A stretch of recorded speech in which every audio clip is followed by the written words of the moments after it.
Elon Musk and Conor McGregor reveal that Ireland's economy has collapsed. According to Musk and McGregor, soon a lot of bad things will happen because the economy has collapsed and people should know what is really going on. With that, Musk and McGregor just announced about horrible things that Irish government is committing that should be public. This is a crazy story development, so let's explain how Elon Musk and Conor McGregor reveal that Ireland's economy has collapsed. So, the unlikely duo of Conor McGregor and Elon Musk have both raised eyebrows with their recent criticisms of the Irish government. According to Musk and McGregor, the Irish economy is collapsing and government has no response. McGregor has voiced specific concerns, particularly on issues like housing affordability and the government's response to social anxieties. He's lambasted politicians for inaction on issues like knife crime and teacher safety, implying a need for bolder solutions to societal ills he believes are tied to economic conditions.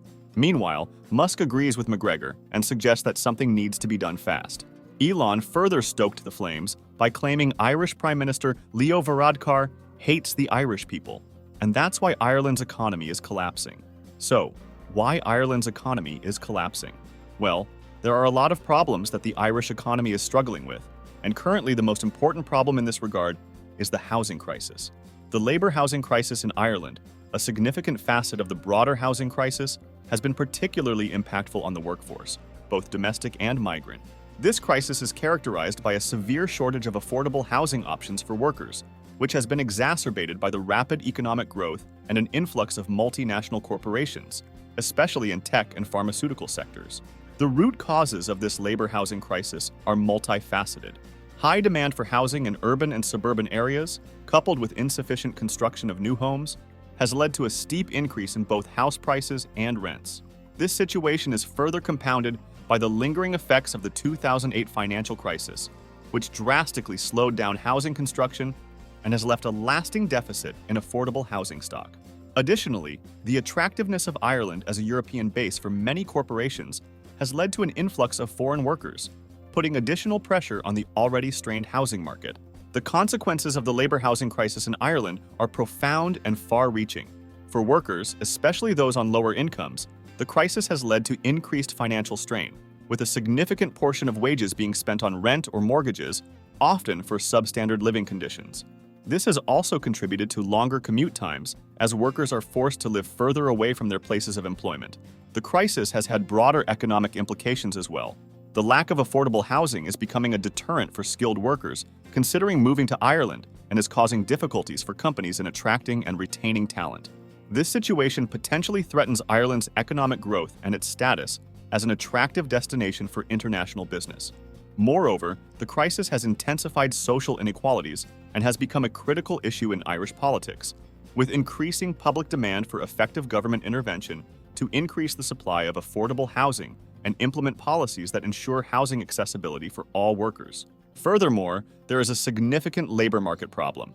Many companies, especially in the technology and pharmaceutical sectors, found it difficult to fill specialized roles with local talent, compelling them to rely heavily on recruiting from abroad. This situation was further complicated by Brexit, as it affected the movement of workers between Ireland and the UK, traditionally a significant source of skilled labor for Ireland. The consequences of these labor market challenges in Ireland were multifaceted. On one hand, the skills mismatch contributed to higher levels of unemployment or underemployment among locals who did not possess the high-demand skill sets. On the other hand, industries facing labor shortages experienced increased operational costs and difficulties in scaling or maintaining their operations, potentially hindering economic growth. This situation also led to increased competition for skilled foreign workers, impacting salary structures and potentially exacerbating income inequalities. With that, Ireland is also facing a bad public debt problem. And everything started in 2008, when during global financial crisis, the government made a decision to bail out the country's banking sector. This crisis had exposed significant vulnerabilities in Ireland's banking system, which had become overly reliant on property lending during the preceding property bubble.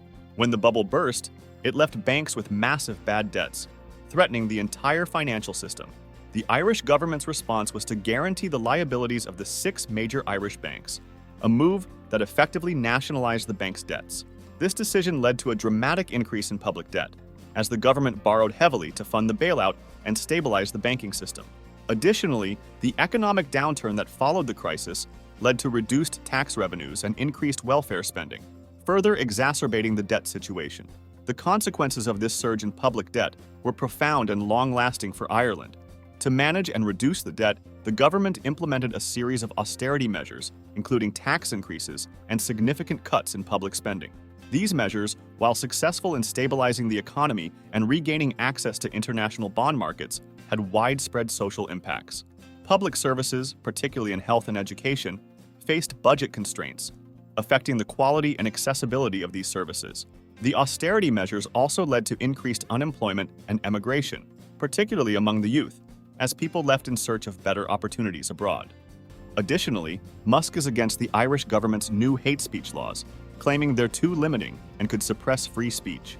He thinks these laws are being used to silence conservative opinions. And that's it for today. Subscribe to our channel and hit the notification bell.